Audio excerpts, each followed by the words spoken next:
Trump ఏదో అనుకుంటే ఇంకేదో అయ్యిందా? అమెరికా అధ్యక్షుడి బాణం ఆయనకే రివర్స్ అయ్యిందా? హోర్ముజ్పై పైచేయి సాధించేందుకు ఇరాన్ ప్లాన్ సిద్ధం చేసిందా? అమెరికా సీజ్ ఫైర్తో ఇరానియన్లు మరింత బలోపేతమయ్యారా?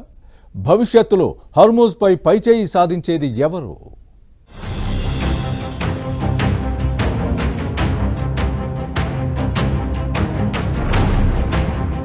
కలిసొచ్చిన కాలానికి నడిచొచ్చిన కొడుకు అంటారు. ఇరాన్కు అలాంటి కొడుకు ట్రంప్ రూపంలో నడిచొచ్చాడనడంలో ఎలాంటి సందేహం లేదు. ఇరాన్ దగ్గర అణ్వాయుధాలు ఉన్నాయంటూ ఇజ్రాయెల్తో కలిసి దండెత్తి వచ్చిన అమెరికా ఒకటి అనుకుంటే ఇంకొకటి జరిగింది. ఒక్క మాటలో చెప్పాలంటే ఇరాన్ను తక్కువ అంచనా వేసిన ట్రంప్ పప్పులో కాదు చముర్లో కాలేశారు. ఇరాన్ చుట్టేసి పోదామని ట్రంప్ ప్లాన్ చేస్తే హెర్ముజ్ను దిగ్బంధించేసిన ఇరాన్ యావత్ ప్రపంచాన్ని ఉక్కిరిబిక్కిరి చేస్తోంది.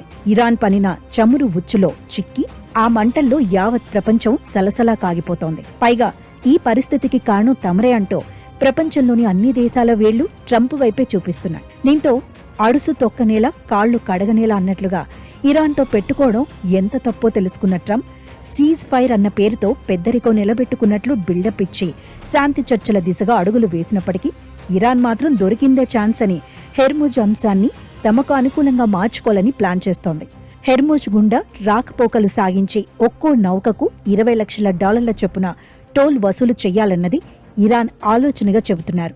ఇదే జరిగితే ఈ మార్గం ద్వారా రోజుకు సగటున 120 నుంచి 140 దాకా నౌకలు వెడతాయి. అంటే ఈ లెక్కన ఏడాదికి ఇరాన్కు సుమారు దాదాపు 8 లక్షల కోట్ల ఆదాయం వస్తుంది. ఇది ఇరాన్ ఏడాదికి చమురు ఎగుమతి ద్వారా సంపాదించే 4.61 లక్షల కోట్ల కంటే చాలా ఎక్కువ అంటున్నారు నిపుణులు.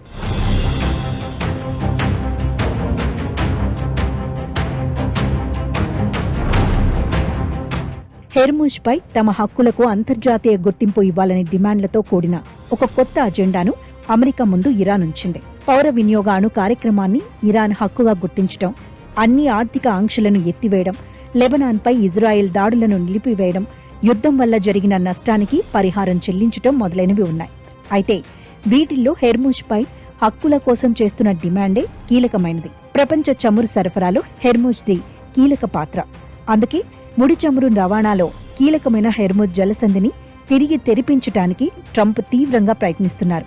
అయితే హెర్ముజ్ తెరవకుంటే మారణ హోమం సృష్టిస్తానని బెదిరించిన ట్రంప్ ఒక్కసారిగా వెనకడుగు వేసి సీజ్ ఫైర్ ప్రకటించడం ఇరాన్కు బాగా కలిసొచ్చిందన్న అభిప్రాయాలు వ్యక్తమవుతున్నాయి. 40 రోజుల భీకర దాడుల అనంతరం అమెరికా చేసిన తాత్కాలిక కాల్పుల విరమణ ప్రకటన పశ్చిమాసియా ప్రాంతంలో ఇరాన్ను బలహీనం చేయటానికి బదులుగా బలోపేతం చేసిందని రక్షణ రంగ నిపుణులు భావిస్తున్నారు.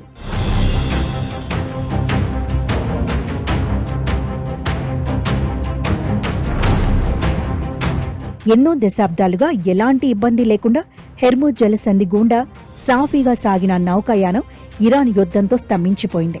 టోల్ వసూళ్ల ప్రతిపాదన ద్వారా ఇరాన్ దానిపై పూర్తి పెత్తనం కోరుకునే స్థాయికి చేరడం అమెరికా వైఫల్యమేననే అభిప్రాయం వ్యక్తమవుతోంది. హెర్ముజ్ తిరిగి మూసివేయాలని నిర్ణయించింది.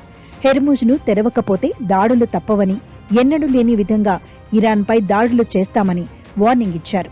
ఒప్పందాలు ఉల్లంఘిస్తే దాడులు చేసేందుకు సిద్ధంగా ఉన్నామని హెచ్చరించటంతో మున్ముందు పరిస్థితులు ఎలా మారతాయన్న భయాందోళనలను చంపై అమెరికా ఇరాన్ మధ్య మాటల యుద్ధం కూడా నడిచింది. సీజ్ ఫైర్ ఒప్పందం లెబనాన్కు వర్తిస్తుందని అమెరికా ఎప్పుడూ చెప్పలేదంటూ America vice president JD Vance తెలిపారు. ఒకేసారి 2 విధానాలు అనుసరించడం సాధ్యం కాదని ఇరాన్ విదేశాంగ మంత్రి అబ్బాస్ ఆరాగ్చి ట్వీట్ చేయడం ఉద్రిక్తతలను. హెర్ముజ్ జలసంధి నిర్వహణపై సుప్రీం నేత మొజ్తబా ఖమేనీ కీలక ప్రకటన చేసినట్లు ఇరాన్ మీడియా తెలిపింది. జలసంధి నిర్వహణను కొత్త దశకు తీసుకెళ్తామని మొజ్తబా ప్రకటించారని తెలిపింది. దీంతో ఈ దశలో హెర్ముజ్పై అనుసరించే విధానం మరింత వ్యూహాత్మకంగా, కఠినంగా ఉంటుందని ఇరాన్ సంకేతాలిచ్చినట్లయింది. భవిష్యత్తులో హెర్ముజ్పై ఏం జరగబోతోంది? పట్టువీడని ఇరాన్ను ట్రంప్ ఎలా దారిలోకి తీసుకొస్తారు? హెర్ముజ్పై పైచేయి సాధించేది ఎవరు అన్నది ఉత్కంఠగా మారింది.